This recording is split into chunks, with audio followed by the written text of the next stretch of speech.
Howdy folks, my name's Christian and welcome to Bullish on Farming.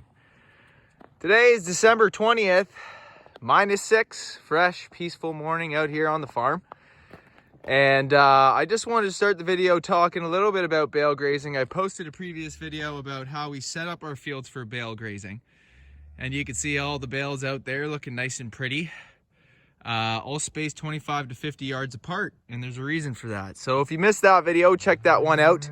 We're planning to be out there shortly after Christmas. And you know, we could have probably been out there this past week, but because things are a little wet through the gate where the high traffic is, we're just going to refrain because our cattle have been on the land anyways. We have a section that we can bale graze. And I wanted to talk as I head over to where we have our main herd right now, how we're kind of working with our winter paddock, because I know a lot of folks kind of have a barnyard close to the barn. And so we want to stay in this permanent paddock the least amount of time possible. I think this fall we spent 3 solid weeks collectively in this paddock. And our goal is really not to spend more than 21 days, because that's where you get the incubation of bacteria that you don't want. And so the cattle, although they're out to the field, you can see them walking out there. They were just up here for a drink, and I placed a bale out there for them. They track back up here through this alley up to their water trough right there. Now, this used to be just mud.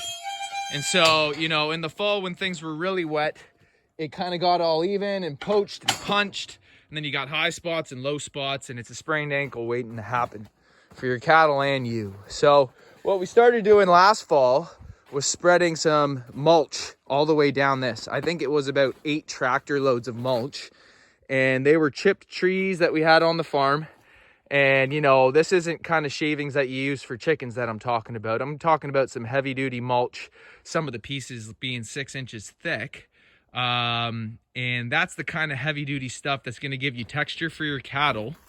And when it firms up and freezes, it's nice and smooth, or at least smoother than it would be if it was just mud. Because the solidarity of the ground with the mulch, which has some give to it, and can sustain, you know, the weight of the cattle while still collecting the poop, because this is a high traffic area. So it gets a lot of poop, and then we scrape it out, you know, at the end of the year, and then that'll be a full year, and then it goes into that pile where it rests for another year. And for those of you who don't know, if you're spreading compost with wood mulch, you want it to have a 2-year turnaround at least, because it doesn't break down as easy as the straw. And, you know, I mentioned that one of the benefits of bale grazing is that we don't use any straw. You know, I put out this bedding a week ago just for the sake of giving it to them, because we were transferring from the wet days to the frozen days. And I haven't placed, you know, another bale of straw here yet. It's been 5 days, I think. So what, today we're Tuesday. I must have placed that at least 5 days ago. And it could be more, I don't know. But, you know, the cattle don't spend their time here, folks. The bedding from the residue of the hay out there is where the cattle want to spend their time. They want to spend their time out in the field. For those of you who have cattle, you know that when you bring your cattle back into, you know, your barnyard, they're not too thrilled after being on fresh pasture. And you can't blame them. It's not just being on fresh pasture, although I'm sure they miss the taste and the forage. But it's also being in that isolated environment that's kind of not natural to, you know, what they would be naturally moving through. And there's nothing wrong with keeping your animals in areas. And folks, you know, we got bush and trees here. We got 1.5 acres bush that we're happy to give free range to the cattle to go move around and use scratch posts and live the spirit of a cow. But, you know, there's nothing really happening over here. And when winter comes around, all they want to do is mob around their feeder. So if you can keep your cattle on the land, the past week, our cattle have been on the land. We've been in sub-zero temperatures. The ground is rock hard. You can find places on your farm that you can be bale grazing. And so there's a couple residue pats from a couple days ago. There's some more pats. And so this is what the cattle are using for their bedding. Every day, after the consumption of the bales of the day prior, that turns to bedding. And obviously they pick through it the day after still. And this morning I only brought out one bale because I want them to do some cleaning up on these 3 recent pats up here. And they'll scoop it up, and if they need another bale this afternoon, I'll come and bring it out. The reason why we're not out there in the main section that I showed at first, which is where we do our intensive bale grazing program, is because we're, I said we're at December 20th, and the temperature can be quite volatile at this time of year. And so although this whole field is frozen over, see the polybraid right there, I do sliver off this top section of the field, which, on a sunny day gets very little sun exposure. The sun rises in the east, sets in the west, and it tends to stay behind the tree line. The sun doesn't come over much this way. So this stays as a nice shady lane for us, which buys us another day or two when temperatures start to creep up, because this is the last thing to thaw out. It's the solar heat that's going to melt anything down more than anything, the surface heat. And so if you're just up at 1 or 2 degrees, but you've been 7 to 10 days sub-zero temperatures day and night up until that point, you can usually stay on, especially if you still got snow, which is another insulation layer for that frozen ground. And so, yeah, if you're keeping your animals on your land on a section like this, it's a mindful use of the field. Mind you, you can't stay here for too long. So we've been here for about a week, and you can see that it's getting pretty dense with carbon coverage. You don't want to be overlapping bales one on top of the other, ideally. You want to be laying carbon down on new sections of your field that need regeneration. And so, if I was only using this field for the whole winter, this wire would be gone.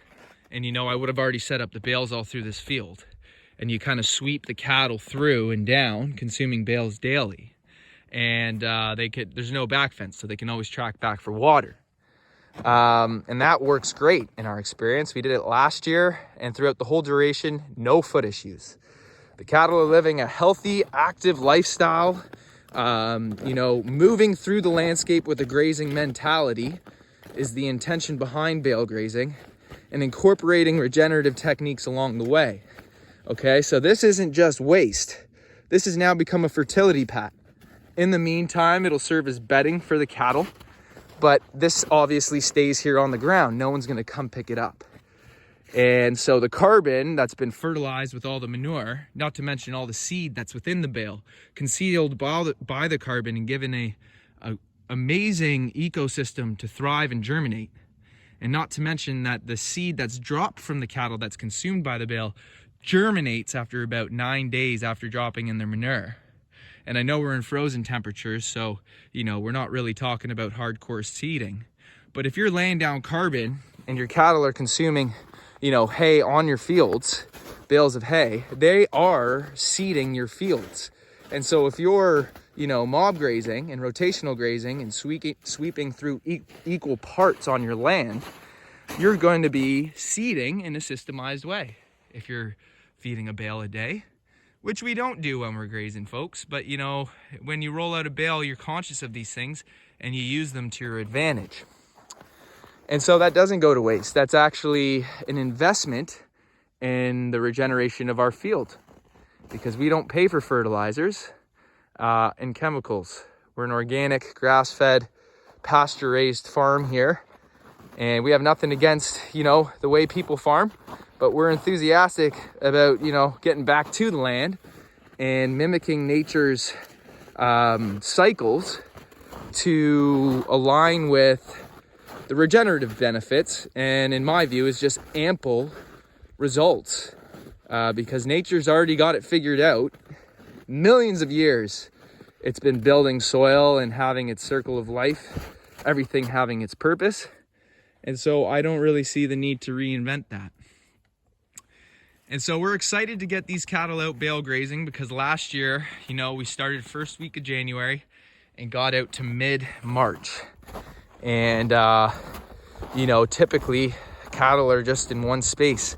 So that right there eliminates all of the negative type of things that you get with confined settings, because the cattle are on the move, and when they're moving through snow, they're staying clean bedding from the bale that they consumed the day before, and living in an active lifestyle that makes them move, you know, extending lengths as the season goes on, because as they get further in a field, the water trough gets further away for them to commute back. Making these animals move to serve their sustenance like they would be in the wild, right? And keeping your cattle on the land, so important. I haven't really mentioned much in previous videos as to why I truly do believe that is so important, but I believe that us humans, but since we talk about farming and animals here, it's so important for us to be connected to the earth. And, you know, just from raising animals, I've noticed that if your animals are on the land, your health issues reduce substantially. And I don't want to throw a stat out there, but I would be pretty confident in my experience saying 80% of your health issues go away. By those hooves being on the ground, I believe that the body is interacting with the earth and engaging with the natural lifestyle, which naturally detoxifies the animal and, you know, keeps them involved with a healthy expression of life. And that might get a little bit of woo-woo for some people, but when you're working closely with these animals and your intention is to align with the highest good of all, you know, which really does have a focus on the quality of life of your animals and the quality of your land, you start to learn things that you can't really read in books or see in videos. And so, you know, I don't hear many guys talking about that, and it's, like I say before, probably a little woo-woo. But having, you know, 4 legs on the ground, on the earth, I believe is most important. Okay, everything else comes after. And so maybe we'll talk a little bit more about that in future videos. Just right now, just so blessed and so happy to keep our animals on the land and be able to be involved in doing what I love every single day. So God bless you all. Thanks for stopping by and supporting. These videos are for you. Welcome anytime. Thanks again. See you on the next one.